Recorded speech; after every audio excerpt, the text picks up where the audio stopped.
Hai guys, selamat datang di YouTube channel Naksir Sneakers. Kali ini kita kedatangan sepatu Kobe 9 Pro Low Elite. Sepatu yang udah gua tunggu-tunggu karena jujur aja gua nggak terlalu suka sama versi yang high-nya kemarin. Dan akhirnya ada colorway yang cakep gitu di perilisan Nike Kobe 9 Pro Low Elite. Panjang juga sebenarnya namanya. Ini colorway perspektif dan ini tuh dulunya cuma dirilis versi high-nya aja. Dan sekarang di tahun 2025 gua ngeliat dirilis secara versi low kayaknya makin menarik gitu secara colorway. Meskipun buat gue sendiri colorway-nya nggak yang top tier banget, nggak sebanding kalau misalnya di compare sama yang colorway Moonwalker ataupun yang Beethoven. Tapi ya kalian tahu sendiri lah, di Indonesia sepatu Kobe tuh nggak banyak yang masuk, dan dengan masuknya colorway yang ini tuh gue udah bersyukur banget lah guys. Dan by the way, ngomongin sepatu Nike Kobe 9 Pro Low Elite ini harganya juga nggak main-main ya. Dijual dengan harga 3.269.000 dan di beberapa tempat juga dikasih sistem bundling gitu. Jadi kalau kalian beli sepatu ini harus juga beli apparel yang dijual di harga 500 ribuan. Menurut gue sih bisa dibilang agak berlebihan, tapi juga mungkin dari sisi retailernya sendiri ngerasa hype sepatu Kobe itu masih cukup tinggi dan bisa dimanfaatin lebih lagi gitu. Dan menurut gue ngelihat sepatu Nike Kobe 9 Pro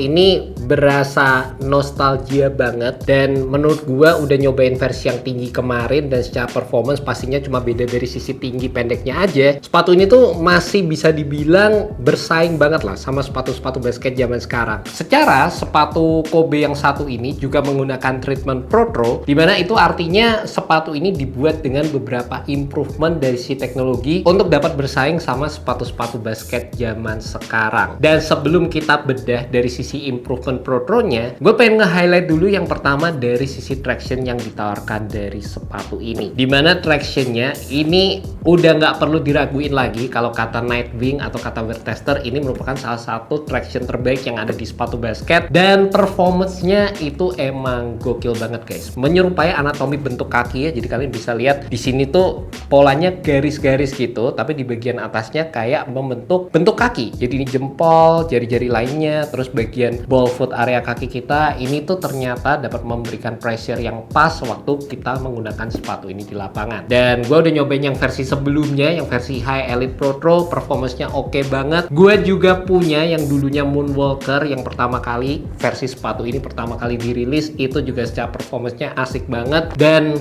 emang sih nggak bisa dipungkiri kalau ngomongin dari sisi performance ya emang gokil aja gitu. Dan bahkan saking gokilnya performance dari traction yang ada di sepatu ini, tractionnya juga sampai digunakan lagi di sepatu Nike PG5. Cuma dibedain aja di bagian sisi tengah sepatunya, tapi secara pattern itu masih sama persis kayak sepatu ini. Terlepas mungkin yang perlu jadi concern, yang perlu kalian perhatikan ketika ngelihat bagian traction yang ada di sepatu ini sama sekali nggak bisa dipakai di lapangan outdoor sih, karena threadnya itu emang tipis banget. Bahkan dulu punya gua pun yang sering gua pakai jalan aja buat kegiatan daily juga. Kadang-kadang dulu kan gua masih sering pakai sepatu basket buat jalan-jalan ke mall, buat casualan aja gitu. Bagian belakangnya tuh kayak cepet banget tipis gitu. Dan kalau kalian bahkan main di lapangan basket indoor, ini juga bisa mengikis beberapa implementasi traction yang ada di samping-sampingnya ini yang cukup tipis secara keseluruhan. Jadi emang sayang juga kalau dipikir-pikir sepatu dengan harga 3 jutaan kayak gini dipakai di lapangan outdoor sih sayang banget, kecuali duit kalian udah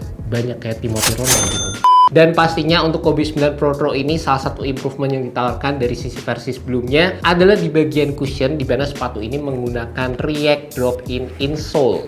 Dan buat kalian yang belum familiar sama teknologi drop-in insole, ini salah satu teknologi favorit gue di sepatu basket, di mana kalian tuh bisa copot insole-nya kayak gini guys. Dan insole-nya itu berfungsi sebagai fitur yang menjaga sepatu ini tetap kokoh gitu. Jadi kalau kalian copot insole-nya, ini sepatunya bisa ditekuk-tekuk kayak gini ya, gimmick-gimmick yang udah sering kita lakuin juga. Dan basically insole-nya ini tebel banget kayak gini guys. Kalau ini dicopot, bagian dalam sepatunya tuh kayak berasa kopong gitu. Jadi secara cushioning itu diakomodasi sama penggunaan insole yang ada di sepatu ini, dan dengan adanya improvement dari sisi penggunaan React Foam yang ada di sepatu ini, feel-nya itu berasa responsif, berasa tetap dapat ngasih court feel, dan React sendiri merupakan tipe cushioning Nike yang rebound rate-nya itu berasa cukup oke. Cuma secara first impression waktu kemarin gue nyobain sepatu ini, rasa-rasanya build React-nya tuh kayak masih butuh break in time gitu. Jadi berasa ada sisi firm-nya juga pas dipakai, tapi secara keseluruhan gue juga ngerasa cushioning setup yang ada di sepatu ini berasa lebih oke kalau dibandingkan sama sepatu Nike Kobe 8 Pro yang sebenarnya sama-sama udah menggunakan React drop-in juga. Terlepas juga kalau ngomongin dari sisi cushion, sebenarnya implementasi drop-in kayak gini tuh zaman sekarang udah lebih maju sih. Nike harusnya bisa nambahin zoom unit di bagian heel, di bagian forefoot, dikasih foam carrier pakai React. Itu menurut gue sih bakal bikin sepatu ini lebih nyenengin lagi dibandingkan versi yang udah ada saat ini. Dan kalau dipikir-pikir juga, dulu versi yang Kobe 8 Elite udah ada implementasi zoomnya. Kenapa yang versi Kobe 9 Pro ini udah selang berapa tahun tapi tetap nggak pakai implementasi teknologi yang lebih oke lagi gitu. Jadi berasa kayak agak nanggung dari sisi cushion, meskipun kalau dibilang upgrade juga berasa ada upgrade-nya juga. Dan bagian material ini jadi bagian yang menurut gue juga seharusnya bisa di-upgrade lagi, terutama dari sisi build materialnya, dimana meskipun gue seneng banget sepatu ini menggunakan material yang dulunya gue juga demen pakai build Flyknit, dan sekarang material yang jarang ditemukan di sepatu basket zaman sekarang ini, tapi Flyknitnya tuh kayak di backup dengan adanya bagian fuse overlay gitulah guys. Jadi tuh secara feel-nya nggak yang movable banget, dan meskipun bisa dijawab juga dengan supaya bikin sepatu ini lebih suportif, lebih kokoh secara build-nya, tapi menurut gue ini kan kayak menyeluruh aja gitu struktur sepatunya. Ada beberapa bagian yang seharusnya bisa dibikin lebih fleksibel, ada beberapa bagian yang seharusnya bisa dibikin lebih movable, jadi secara movability sepatunya bisa lebih natural lagi waktu pakai sepatu ini. Ini buat kalian penasaran sama detail materialnya, ini nggak se-movable itu, jadi kayak ada backup-nya. Terus di beberapa area sepatunya di sini ada Swiss logo dengan detail neon. Di area tangnya Kobe logo, tanda tangan juga.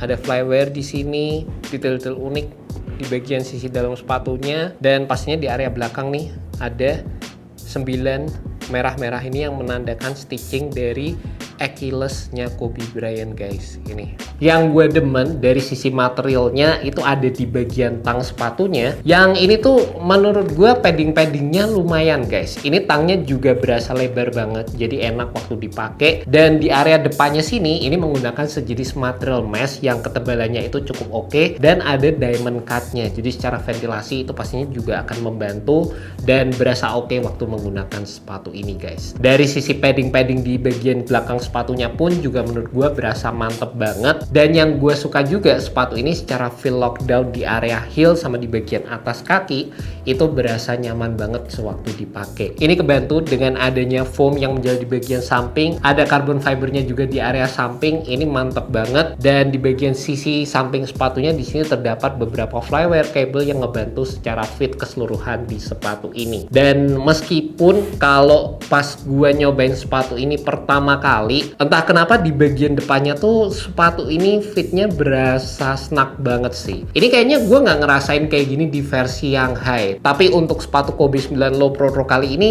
nggak tahu ya, rasanya di bagian sini tuh sempit banget gitu, kayak bener-bener mepet gitulah guys. Jadi buat kalian yang punya kaki lebar, kayaknya gue pasti langsung saranin untuk naik upsize setengah dibandingkan dengan regular size kalian masing-masing. Atau kalau kalian pengen amannya, kalian cobain dulu di toko. Rasa-rasanya gue pun juga lebih prefer untuk upsize setengah dibandingkan regular size gue biasanya di sepatu ini guys. Mudah-mudahan dari sisi fittingnya tuh bisa break in, dan makin sering dipakai makin nyaman lagi lah. Dan terlepas di bagian sisi dalamnya, ini meskipun nggak dikasih inner lining di bagian insole, tapi kebetulan kali ini waktu gue pakai juga nggak berasa susah, nggak berasa ada kaos kaki yang nyelip-nyelip, bisa banget masuk. Dan menurut gue sih ini aman aja sih secara build dari sisi dalam sepatunya juga. Malahan kalau kaos kaki kalian udah masuk gitu, ini malah nambahin grip yang lebih optimal lagi, dan emang tujuannya kayak gini guys. Dan megang sepatu ini lagi di tahun 2025 emang bikin keinget sama zaman performance Nike yang beda aja gitu guys.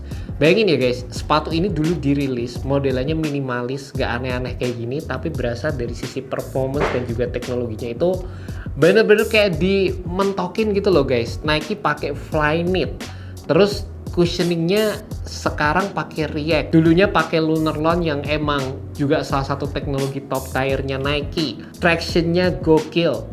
Sepatu ini tuh berasa dulunya kayak nggak dikompromi sama sekali, dan makanya jadi sepatu basket yang gokil aja secara performance. Kalau dilihat sama sepatu basket yang signature kebanyakan zaman sekarang, itu rasa-rasanya vibe-nya kayak udah beda gitu nggak sih kalau dibandingin sama sepatu ini.